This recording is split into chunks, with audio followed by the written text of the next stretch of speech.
Hey everyone, in the last lecture we have studied the Bohr model जिसमें क्या था we had only studied the fundamental three postulates और इसमें हम क्या करेंगे इस बार we will study इसी मॉडल के limitations क्या क्या फेलियर्स थे जो ये एक्सप्लेन नहीं कर पाई थी।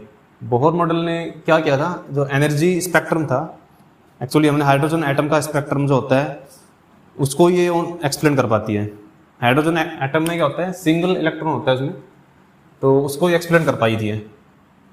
अगर ये मल्टी इलेक्ट्रॉन सिस्टम की बात करें, मल्टी इलेक्ट्रॉन सिस्टम बन जाता है अपने पास, जैसे हीलियम, लिथियम, हाइड्रोजन के अलावा कोई भी, क्योंकि हाइड्रोजन में एक इलेक्ट्रॉन होता है, एक प्रोटॉन होता है, तो सिर्फ उसी को इन्होंने कंसिडर किया था। तो प्रॉब्लम ये थी, couldn't be able to explain the multi electro atoms.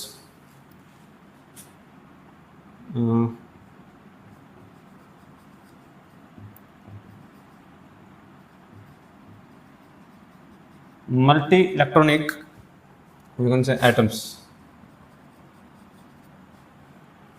उनको ये एक्सप्लेन नहीं कर पाई थी, उनका जो स्पेक्ट्रम था उसको एक्सप्लेन नहीं कर पाई थी।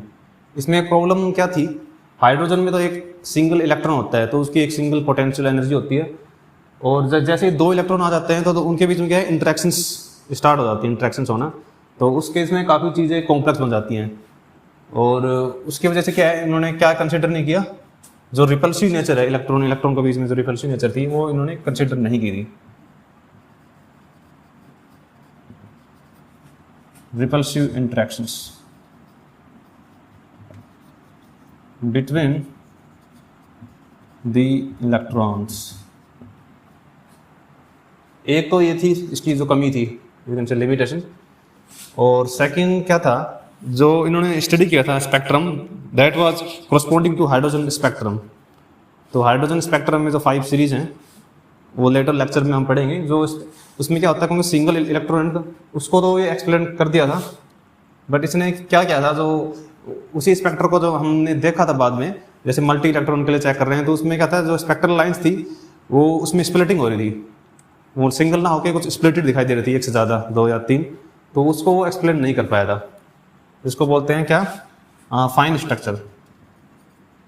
जो चीज़ें एक्सप्लेन नहीं कर पाया था वो मैं कर रहा हूँ उसको एनालिस्ट फाइन स्ट्रक्चर। और तीसरा क्या हो गया, फिर इसी का ही एक केस देखता हूँ, जैसे जो स्पेक्ट्रल लाइन्स स्प्लिट करती हैं किस किस में, एक तो अपना ये ज़ीमैन इफेक्ट, इसको भी एक्सप्लेन नहीं कर पाया था।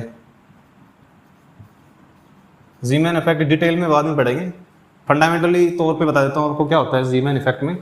जैसे अपना जो स्पेक्ट्रम था, किसी एक्सटर्नल मैग्नेटिक फील्ड की प्रेजेंस में अगर उसको ऑब्जर्व करें, उसको एनालिटिकली ऑब्जर्व करते हैं, तो उसमें क्या होता है, वो जो अपनी स्पेक्ट्रल लाइन्स थी वो स्प्लिट हो जाती हैं, मतलब कि ओरिजिनली ना होके उसके मैग्नेटिक फील्ड की प्रेजेंस में काफ़ी ज़्यादा इन्फ्लुएंस की वजह से उसमें ये मतलब स्प्लिट अप हो जाता है।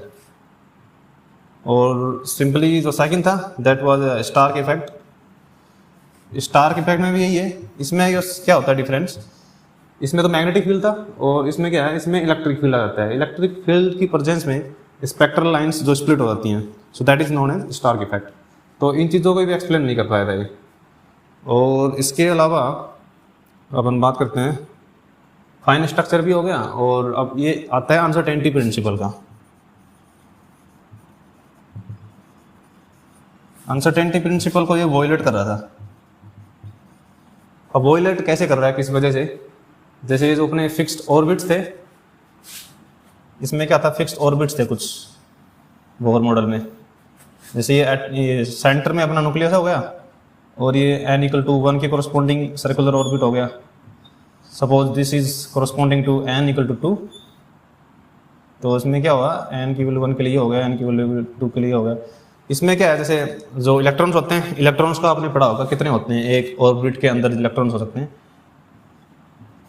n² होता है वैसे तो, अगर स्पिन को कंसीडर कर लेते हैं तो ये क्या बन जाता है, 2n², तो इतने इलेक्ट्रॉन बनते हैं। जैसे n की जो वैल्यू है, n is the principal quantum number, जहाँ पुट कर रहा हूँ ना, n is principal quantum number, n की वैल्यू 1 के लिए पुट निकालूंगा तो क्या बनेगा, 2, तो यहाँ पे 2 इलेक्ट्रॉन होंगे, ओनली 2, और 2 वैल्यू पुट करूंगा यहाँ पे सेकंड ऑर्बिट में, तो इसमें 2² 4, मतलब 8 बन जाएगा इसमें, तो इसमें 8 बन जाएंगे यहाँ पे इलेक्ट्रॉन। तो इसमें क्या है, ये इसने क्या बताया था, इलेक्ट्रॉन्स होते हैं वो एक तरह से स्टेशनरी रहते हैं, अपनी जो कोरस्पॉन्डिंग स्टेट्स होती हैं या फिर जो अपने फिक्स्ड ऑर्बिट्स होते हैं वहीं पे रहते हैं, उनकी पोजीशंस मतलब चेंज नहीं होती है, वो उसी में रहते हैं।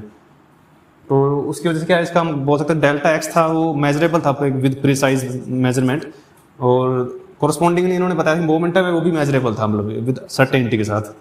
तो दोनों में क्या था, इस चीज़ को फिर ये अनसर्टेनिटी प्रिंसिपल यहाँ अप्लाई करते हैं तो ये फेल हो जाता है यहाँ पे, इसको वॉयलेट कर रहा है। सपोज अगर डेल्टा एक्स भी मेजरेबल होता है तो डेल्टा एक्स में अप्रोक्सीमेटली एरर कितनी बन जाएगी, 0।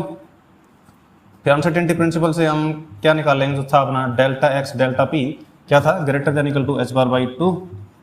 तो यहाँ पे क्या बनेगा फिर ये, इस केस में क्या हो जाएगा, momentum will blow up, in that case में momentum will diverge, you can say it tends to infinity. Delta P में 0 नीचे जाएगा, यहाँ पे डेल्टा एक्स, तो यहाँ पे क्या करेगा, delta p will tend to infinity. तो ये क्या था, इसको वॉयलेट कर रहा था।